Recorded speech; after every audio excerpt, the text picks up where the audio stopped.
Norman 11 ABL YouTube channel. Like, share, and subscribe. Lovebird Talks and Tips.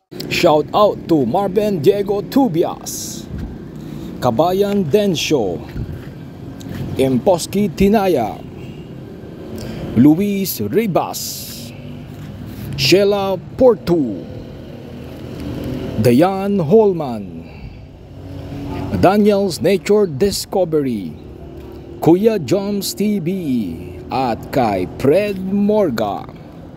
Hello and welcome back my fellow Kashababs. Update sa ating mga munting ibunan. Back to back split fail follow. Nanganak na po mga Kashababs. May 6 pong itlog. 7 itlog po. Imo-monitor po natin ito kung parehas po bang babae or dalakit babae, dahil naging 7 po yung itlog nila. Pag more than 8, same pong babae, pero ito 7 itlog po. Baka male at female din po ito mga Kashababs, pero 100% male at female po ito. Napa maximum po ng itlog sila mga Kashababs. Hindi pa po natin ma-check kung fertile po pa yun, dahil medyo maaga-aga pa po mga Kashababs. Ito naman yung paresan po ng back to back blue opaline. Update po natin sa mga kanilang inakay na 3. Ayan po sila, may mga balahibo na po sila mga Kashababs. Lahat po ng anak ay opaline, dahil back to back opaline po yung ating pinagpares. Dalawa pong blue opaline saka isang violet opaline po mga Kashababs, yung kanilang inakay. Ayan po sila. So kitang-kita po natin kung malinis po yung kanilang mga muka. May isa lang po na medyo may konting dungis po mga Kashababs. Yan po ay kung ang parents po nila ay makinis yung muka. Sigurado 100% ng anak po nila ay makikinis yung muka na opaline. Ito naman po yung paresan po natin na blue pale palo saka violet Ewing opaline split pale palo. Yung isang anak po nila pinaposter po natin yung visual. Ito yung dalawang anak po nila na split pale palo. Yun po ang kanilang inaalagaan. Ito po yung update po nung naglagay po tayo ng shredded wood. At dito naman mga Kashababs, yung paresang pong par blue split opa saka green Ewing opaline sable mga Kashababs. Yan po yung anak po nila, plus yung pinaposter po natin anak ng fail follow saka split fail follow po. Ayan po, dalawa po yung original na anak nila saka yung pinaposter po natin. Bakit po natin pinaposter yung anak ng fail follow at saka split fail follow? Marunong naman silang bumuhay ng anak. Yun po ay kasiguraduhan lang mga Kashababs, dahil yung pinagposteran ko po ay proven na po na the best pong poster parents, para 100% nabuhay po yung visual na fail follow. Ito po yung kanilang original na anak. Yung kaninang hawak ko po, yun po yung fail follow po na visual na pinaposter po natin. Ito naman yung kanilang anak mga Kashababs na dalawa po. At dito naman yung paresan po na mag-ina po ito mga Kashababs. Ilang beses ko na pong na-features to, yung anak na visual par blue split opa saka split fail follow na hen. Yung anak niya visual fail follow na par blue po, anak po nila. Ayan po mga Kashababs, dalawa po na visual na fail follow. Ayan po mga Kashababs, 3 po yan, kaso hindi po napisa yung isa.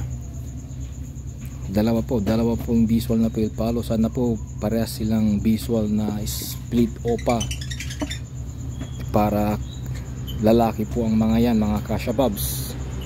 Kung sa ganun makapag-produce po tayo ng maraming par blue na opaline na visual na fail follow po.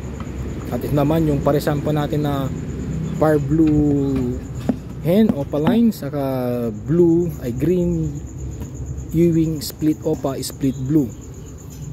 Tatlo po yung anak nila mga Kasha Bobs. Combo po ito mga Kasha Bobs na parisan. Ibig sabihin po, pwede po silang mag-anak ng blue, fire blue, saka green.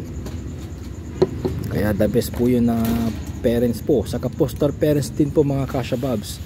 Ito naman po yung parisan po natin na mauve, split, opa.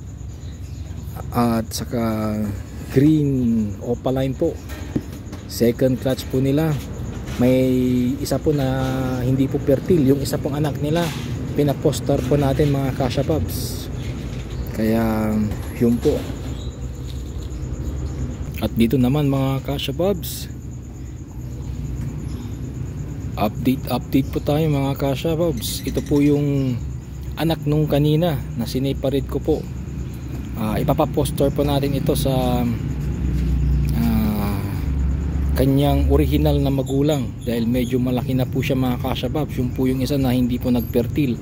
Ngayon ibabalik po natin sa kanyang original na magulang. Sana po mabuhay po nila. Ayan po siya, may dungis po yung mukha. Ayan po, binalik po natin sa kanyang original na magulang na split opa mauve, opa fire blue, saka green opaline po.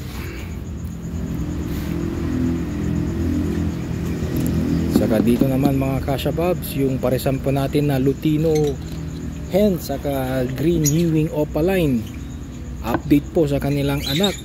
5 po ang nandito. Nagpa-poster po tayo ng 2 anak ng fire blue saka violet opaline, kaya nagkaroon po ng fire blue. Pero yung anak ng mga to mga Kasha Bobs, yung mga green, kung sino man po yung green dyan na Ewing na opaline, hen po yun, 6 link hen na opaline hen. At yung green po na hindi po opaline, 100% 6 link male po yun. So may 3 po dyan mga Kasha Bobs. Yung 2 po fire blue opaline saka violet opaline, pinaposter lang po natin yan. Ito po yung kanilang totoong magulang, violet opaline na male saka fire blue opaline na hen. Pinaposter lang po natin para makabilis po yung kanilang pagbibreed ng mga ibang breeders mga Kasha Bobs.